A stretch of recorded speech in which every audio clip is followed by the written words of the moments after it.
You know, it's incredible how time has changed.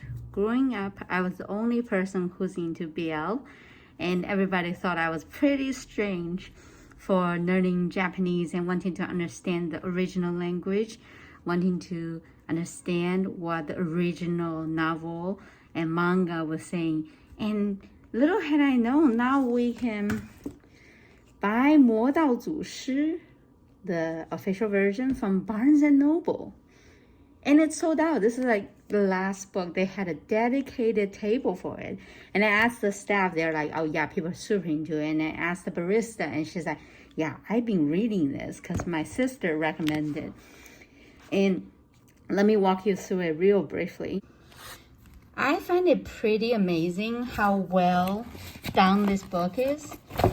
Like, you know, it has its own illustration. It does like go with the style of Dao Zu Shi, but it has its own illustration. So like own different style and characters.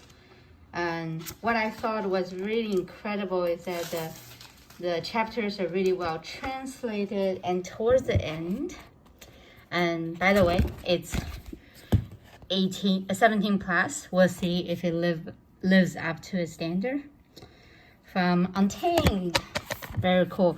And what I thought was really incredible is that they included a glossary and a character guide and some cultural reference guide, like 仙侠, you know, what does it mean to write this kind of fantasy novels about 修仙, right? And also they talk about the certain, still very impressive, isn't it?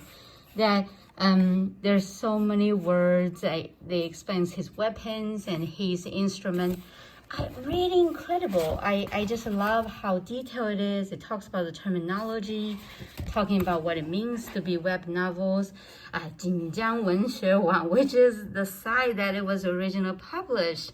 And it's a pretty well-known local site, but incredible to see, you know, a form of Chinese culture. I'm not sure if like all our parents would agree this is the best culture to show you guys, but to be honest, I'm pretty moved that how Untamed and Dao Zu Shi has gotten super international. It's very meaningful for me.